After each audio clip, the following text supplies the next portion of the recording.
अस्सलामुअलैकुम आप सब लोगों को और मेरी तरफ से बहुत बहुत रमज़ान की मुबारकबाद। कैसे हैं सारे लोग, कैसी हैं मेरी ब्यूटीफुल लेडीज़, ज़रूर बताइएगा आप लोगों के रमज़ान कैसे चल रहे हैं, कैसे गुज़र रहे हैं। दुआ है कि सबके रोज़े और नमाज़ें और इबादत सब अल्लाह ताला कबूल फ़रमाए और सबको नेक तौफीक दे और मुझको भी नेक तौफीक दे, आमीन। और आज का जो छोटा सा व्लॉग है ये है सैटरडे का दिन था। मुझे कुछ शॉपिंग करनी थी और मैं चली गई थी टर्किश स्टोर। मुझे लेना था समोसे वगैरह की पट्टी, क्योंकि समोसे जो हैं वो समोसा पट्टी जो है वो नहीं मिल पा रही थी और अभी इतने हमारे तरफ बने भी नहीं थे समोसे मेरी तरफ। तो मैं 2 बार गई मगर मुझे नहीं मिली। इत्तेफाक ऐसा था कि हम देर में जाते थे, स्टोर बंद होने वाला होता था और वो कहता था कि वो आउट ऑफ स्टॉक हो गई हैं। तो अभी मैं गई तो मैंने देखा कि सामने रखी हुई है और इतना दिल खुश हुआ, मैंने फ़ौरन उठा ली। मैंने कहा कि शुक्र है। और हमेशा ये होता है कि आप लोग जब शॉपिंग के लिए जाएँ ना, हमारी तरफ तो ये होता है कि ज़रा जल्दी टाइम से चले जाएँ तो अच्छा है, मिल जाता है। और अगर बिल्कुल उसके क्लोजिंग टाइम पे जाएंगे तो बहुत सारी चीज़ें नहीं मिलती हैं। तो बस यहाँ पर मैं ये पट्टियाँ वगैरह देख रही थी, बहुत अच्छे रोल्स की समोसे की पट्टियाँ थी। और बखलावा जो इन लोगों का एक स्वीट डिश है उसके लिए बहुत अच्छी शीट्स बनी हुई रखी हुई थी। तो मैं यही सोच रही थी कि कभी बखलावा अगर हम घर में बनाएं और यहाँ से शीट्स ले लें तो काफ़ी आसानी हो जाए। इसके अलावा रोटियाँ वगैरह रखी हुई थी और बहुत टॉर्टिला रैप्स वगैरह जो होते हैं वो भी काफ़ी अच्छे स्टॉक में थे। मुझे जो है शाम में जाना था बेटी के घर, और क्योंकि मेरा नवासा आया हुआ था एक दिन पहले से, उसको छोड़ने के लिए जाना था। तो बेटी ने मुझसे कहा था कि आप इफ़्तार फिर मेरी तरफ ही कर लीजिएगा। तो मैंने सोचा कि चलो ठीक है, इफ़्तार ही हम वहाँ कर लेंगे। तो बस मैं आई थी यहाँ से कुछ बेटी के घर के लिए फ्रूट्स वगैरह लेने थे और उसके अलावा मुझे अपने लिए जो है वो समोसे की शीट्स वगैरह लेनी थी। और यहाँ पर एक बहुत मज़ेदार सा अचार मिलता है सिरके वाला, जो टर्किश लोग खाते हैं। सिरके में सारी सब्जियाँ होती हैं जिसमें खीरा हो गया और गोभी हो गई और गाजर हो गया। तो वो मैं ढूंढ रही थी और मैं देख रही थी कि इतने मज़े मज़े की चीज़ें रखी हुई हैं। सिरके में जो है वो भीगे हुए वो है खीरे हैं और जैतून हैं और बहुत अच्छे मज़ेदार होती हैं ये चीज़ें। तो मैंने सोचा कि आजकल रमज़ानों में उसका इस्तेमाल करेंगे तो लेके जाया जाए। तो वो मैं ले रही थी। इसके अलावा फ्रूट्स वगैरह कुछ लेने थे। तो बस यहाँ पर अभी हम लोग अपनी जो है वो ये ग्रॉसरी ही कर रहे थे। शाम में फिर बेटी की तरफ जाएंगे।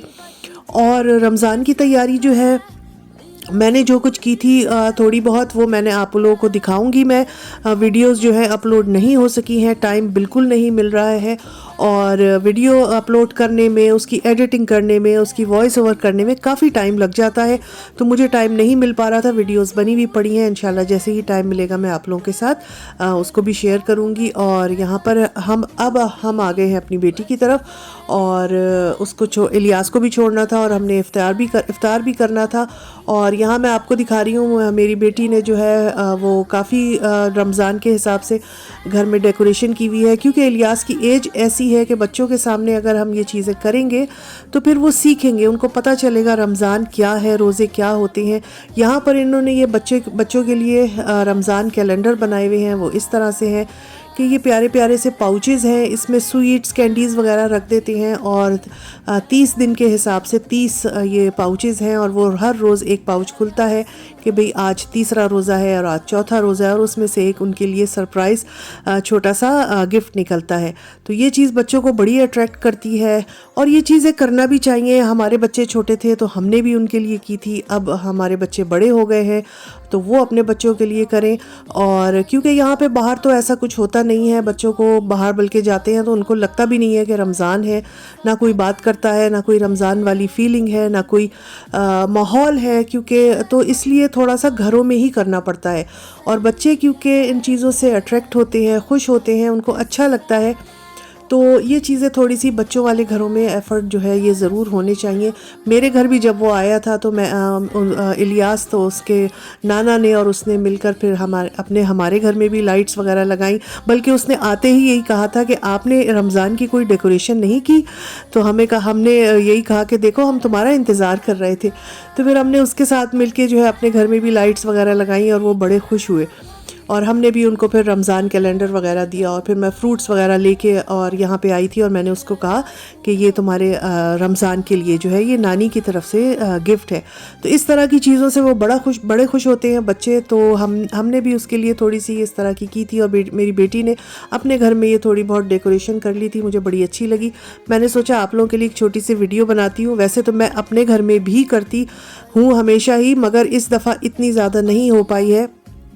जो भी थोड़ी बहुत लाइटिंग वगैरह की वो इलियास ने ही आके करवाई, यानी मेरे नवासे ने तो ये उन्होंने अच्छी खासी डेकोरेशन वगैरह की हुई थी। और बस थोड़ी देर में इफ़्तार का जो टाइम है वो होने वाला है, और अब हम इफ़्तारी करेंगे। और बेटी ने मेरी जो है ये छोले वगैरह बनाए हुए थे, इसके अलावा सीख कबाब बने हुए थे, पराठे बनाए हुए थे, और बहुत मज़ेदार से मफ़िन्स थे और समोसे बने हुए थे। तो हमने उसको यही कहा कि बच्ची थी, उसकी भी तबीयत ठीक नहीं थी, तो तुमने इतना क्यों किया। तो वो कहने लगी कि नहीं, अच्छा लगता है, सब मिलके जो है वो इफ्तारी करेंगे। और फिर ये है कि आप लोग आ रहे थे तो थोड़ा बहुत तो करना था। तो ये हमारी जो है वो इफ्तारी थी, मैंने आप लोगों को दिखा दी है। ये मफ़िन्स जो थे बहुत ही मज़े के थे, बहुत यमी थे, और सारी चीज़ें बहुत अच्छी थी, समोसे बहुत मज़ेदार थे, और सीख कबाब वगैरह भी। तो जी यही था आज का मेरा व्लॉग। उम्मीद है आप लोगों को अच्छा लगा होगा। इंशाल्लाह अपने किसी नेक्स्ट व्लॉग में फिर मिलेंगे। अपना ख्याल रखें, हमें भी दुआओं में याद रखें। अल्लाह हाफिज़।